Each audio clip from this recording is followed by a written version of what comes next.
Hey everyone, welcome back to Corporate Decoder, the place where we dig through the corporate jargon to find the real story. Today we're unraveling Syntec Optics Holdings Incorporated's latest proxy statement. Think of it as a shareholder's guide to what is happening behind the scenes. Before we dive in, remember to join our Discord community linked in the description below. It is the perfect place to chat about these filings and share your own insights. And if you find this breakdown valuable, hit that like button and subscribe for more. So what is the big news? Syntec Optics is holding its 2025 annual meeting of stockholders on the 20th of January 2026. This isn't your typical in-person gathering. It is all happening online, which these days is pretty common, allowing folks to join from anywhere. But with online meetings comes a need for clarity on voting, upcoming decisions, and who is running the show. The main agenda items are pretty standard for an annual meeting. They're looking to elect 2 directors to the board, folks who will guide the company for the next few years. They also want to stamp their choice for their independent auditors, CBIZ Incorporated, for the year ending the 31st of December 2025. And then there are a couple of more substantial items approving the grant of restricted stock units, which is basically giving employees more ownership and, importantly, amending their certificate of incorporation. That last one can be a pretty big deal as it can change the fundamental rules of how the company operates. Let's talk about the numbers. As of the 24th of November 2025, there were over 36 million shares of common stock out there. Each share gets 1 vote. So if you own shares, your vote counts. And remember, even if you can't make the virtual meeting, you can still vote your proxy, which is like giving someone else the power to vote your shares on your behalf. They're really pushing for people to vote. You can do it online, by phone, or by mailing in your proxy card. Essentially, they want to make sure they have a quorum, which is the minimum number of shareholders needed to make the meeting official.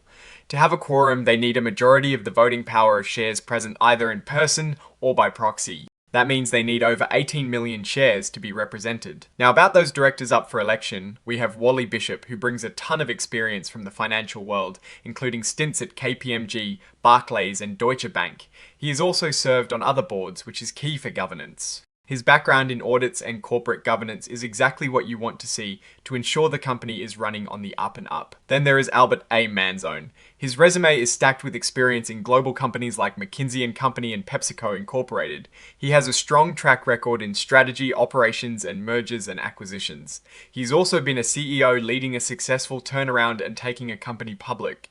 This kind of hands on experience is invaluable for board leadership. Speaking of the board, they've included a diversity matrix.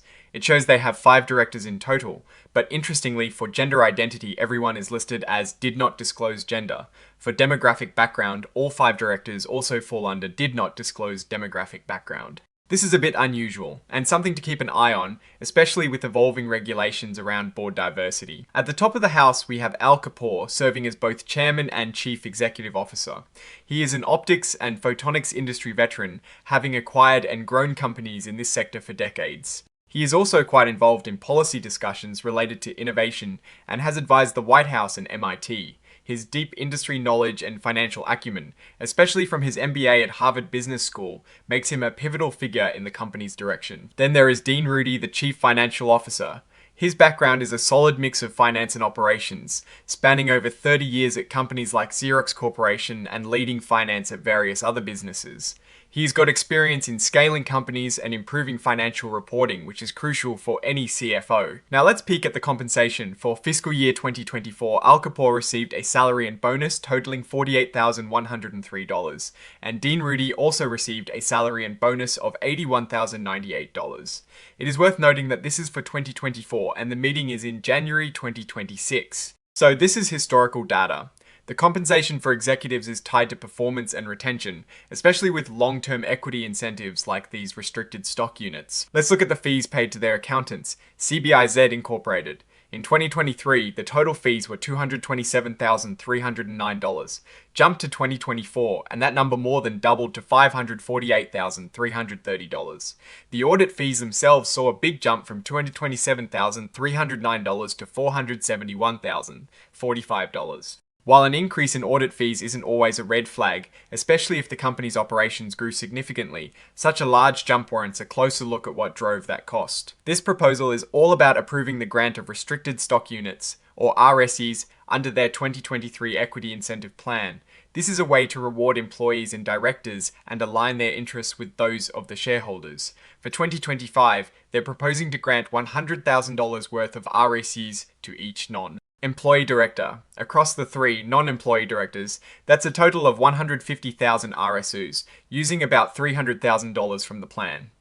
RSUs are essentially a promise to give you company stock at a future date, often tied to continued employment or performance. It is a pretty standard way to incentivize people. The plan is designed with a mix of time-based and performance-based vesting, encouraging employees to stay with the company and perform well. This is a big one, Proposal 4. They want to amend their certificate of incorporation to change some voting requirements. Currently, removing a director requires a 2/3 vote of all outstanding shares, but they want to lower that to a majority. They also want to allow stockholders to act by written consent, meaning they don't always need to hold a full meeting to make decisions. This can streamline things, but it also gives shareholders more direct power to influence company decisions between meetings. On the flip side, they are proposing to modify the sections regarding amendment of bylaws and charter, which currently require a supermajority vote. The changes proposed would reduce the stockholder vote requirement for these actions to a simple majority of the voting power of all of the outstanding capital stock. This essentially makes it easier to change company rules in the future. Now, let's talk about who owns what. Al Kapoor is a major shareholder, holding a whopping 82.97% of the company's common stock. This is a very significant concentration of ownership. The other directors, Wally Bishop, Brent Rosenthal, and Albert A. Manzone, each hold a much smaller percentage, around 0.28%. Dean Rudy's ownership is not listed in this particular table. This high level of ownership by Mr. Kapoor suggests he has considerable control over the company's direction, which can be both a strength and a risk depending on how that power is exercised. The Audit Committee has reviewed and discussed with management the audited financial statements for the company for the fiscal year ended the 31st of December 2024.